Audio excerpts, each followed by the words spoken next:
name, Zombieland Double Tap. Did you see it? I did. One sentence summary. A decade after the first movie, the cast reunite to reference the first movie. Could you beat the villain? Could I beat a world populated by the undead? Duh. Of course I've got plans. I've got multiple plans for the apocalypse. Be it Brexit, zombie, or robot related. Probably one of the two. And to prove it, just ask Darren. What did I say about the gate? The new gate? Not about the lights that are irritating. That you won't be able to block it off in a zombie riot. Cheers, mate. How would you improve the film? I'm not really a fan of the last one, but I saw this because it was on, and what I wanted to see wasn't on at a convenient time. It did make me laugh a few times, to be fair, but I don't really care about the characters. They're very like one note. Jesse Eisenberg is the nervous guy, Woody Harrelson is the tough guy, Emma Stone is the sassy woman, and the other one is also there. What makes it weirder though is they brought in Luke Wilson and his sidekick to kind of parody Jesse Eisenberg and Woody Harrelson, but like because I don't really know anything about the characters anyway, like, they were exactly the same. And there's a bit where Jesse Eisenberg is quoting his rules and the other character is quoting his commandments, and it just goes on for a couple of minutes. It's just like, what are you doing, honestly? So yeah, basically like I said, it's like, it reminded me of Endgame that referenced the last 10 years of Avengers and Marvel movies, but this is just referencing one, you know, hour and a half long film, or if it's even that, from 10 years ago. Anyway. Where are they getting all their ammo and fuel from? So there's a bit where Jesse Eisenberg says that the options on working cars are slim these days, so they got to go with whatever they can find. Not only does every car that they find work and has fuel, like, but they drove from Washington DC to Graceland, which I checked and is over 800 miles. Depending on the route you go, could be closer to 900 miles. And also there's a bit where like it's like, oh, don't waste the ammo, but like at no point during the film does anyone like run out of ammo, and they're all like, oh no. I don't like narration, especially when it goes on throughout the film, and it felt very, very Deadpool, because there was bits in this where Jesse Eisenberg's narration referenced that this was a film, and I think this is like written by the same guys as Deadpool, so that'll explain it, but there you go. And there's a bit at the beginning where during his narration, Jesse Eisenberg mentions there are new zombies. So you've got the Homer, which is a stupid zombie, the Hawking, which is a smart zombie, and the Ninja, which is a sneaky zombie. And unless the ninjas are so sneaky the characters didn't see them, I don't think the ninjas appeared in this film, so why bother introducing them? They roll up at Graceland because they think that's where the other one, Little Rock, is going to be. But they see it's a ruin from the outside. They don't even get out of the car to check. So like they just drive straight off. Weird.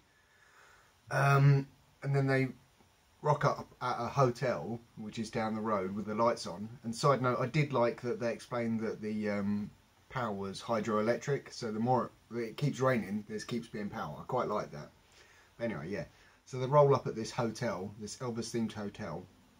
And they have terrible situational awareness, that's one thing. But the lights are on, so you've got to imagine that place would be flooded with zombies. Just like there's the climax, Babylon, the safe zone, they do some fireworks and it attracts a whole bunch of zombies. Have they never done fireworks before? What's going on? Like, it was stupid. They say to him, oh, well, you'll be the first to die when the zombies come. And they never really show that guy again, so it's a bit of a missed trick that they didn't show that guy die, probably first. It could have been that a zombie grabbed his necklace, because they melt all the guns and turn them into like pendants. So it could have been like a zombie grabbed his necklace and pendant and chucked him off a roof or something. That would have been fun. And up on that roof, I'll come back to that again, but there was only like 25 people, so where were the other survivors?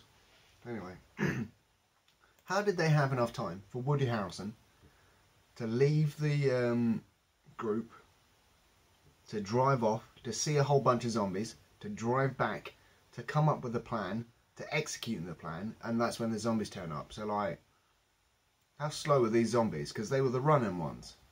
Weird. And in that plan, so they lure zombies into a fire trap. They blow up the zombies, and everyone's like, yeah, cool, we'll just mop up the stragglers. But the thing is, they only blew up about like 50 zombies, and Woody Harrelson knew that there were many, many, many zombies. So why was he surprised when the stragglers were like, there's 200 of the bloody things or whatever. And then it looks like the characters are all going to die. Like, oh no, sad. Ah. And then they get saved by Rosario Dawson, who I'll come back to, I'm sure. But yeah, she comes in and saves them, and then they lure more zombies up the tower block, and they do like lemmings off the top. So what was the actual plan? Was it to lure them into the fire pit and blow them up, and then kill the stragglers with a spade or whatever? Or was it to lure them into a fire trap, think you're going to kill the stragglers with a spade, too many stragglers come in, get saved, or somehow make your way to the building, then lure the rest of them to the roof? What was going on is what I'm saying. Anyway, and there's a whole zombie kill of the week, zombie kill of the year, like referencing from the last one, and that this was designed to be a TV show, I think. But there's a guy who topples the Leaning Tower of Pisa to kill like 3 zombies. If he had killed like 200 zombies at once, I would argue that, yeah, that's zombie kill of the year or whatever. But he didn't. He killed like 3. That was a waste of time. He's wasted resources, and he's destroyed a historic monument. Anyway, when they do the whole lemmings off the top of the tower block, I don't think that it mentioned zombie kill of the year or whatever. I think Jesse Eisenberg might have said, kill of the century, but the graphic logo thing that's popped up before didn't pop up, but I might have just tuned out by then. Anyway, also zombie kill of the year. How does Jesse Eisenberg know about all these other people who are doing their fancy zombie kills? The second time, I believe, that it mentions rule whatever it is, don't be afraid to ask for help. The characters don't ask for help, someone just saves them. Right, so in the first film, Jesse Eisenberg shoots Bill Murray because Bill Murray's dressed as a zombie and he sneaks up on Jesse Eisenberg. Fair enough, that's Bill Murray's fault. But in this, Rosario Dawson, whoever, the lady, she's all like, oh man, if I ever find out who killed Bill Murray, I'd kill him. How does she know someone killed Bill Murray? Because, like, Jesse Eisenberg, in his narration at the start, mentions that the group have been keeping to themselves. So how did this story about him accidentally shooting Bill Murray get out there, you know? Anyway. In one of the scenes that Jesse Eisenberg is narrating, again, he mentions that he likes candles because the zombie apocalypse smells bad. And then he meets Madison and, you know, hilarity ensues. But, like, he never ever smells a nice candle or mentions candles ever again in the film. So I don't think he does like candles. I think it was just a weird excuse to get her introduced. There we go. The presidential limo, the Beast. I'm pretty sure that's tough enough to take being hit by a monster truck. Just going to put that out there because it's designed to be like bulletproof and bomb-proof and stuff. There was a pretty good long take in this, or like an attempt at a long take. You can see the cuts, but it was interesting because at least they tried. But it did leave me wondering what Emma Stone and Rosario Dawson were doing in the bits where they were apparently just standing off to the side watching. There's a new type of zombie introduced later in the film, not in the bit where it introduces the ninjas who never appear. But it's called the T-800. And then like 12 times they mention that it's a reference to Terminator, so you understand. Like, oh no, this zombie's really, really tough and scary. They do shoot it a bunch of times, but they appear to be shooting it in non-zombie kill areas, not the head. Because Woody Harrelson stomps on that zombie's head and kills it. And then later in the film, one of them gets a headshot to the face and it kills it. So like, are they actually this tough, or is your aim getting worse? There we go. That was not Woody Harrelson climbing in and out of that monster truck, and that was not him driving it either. So there we go.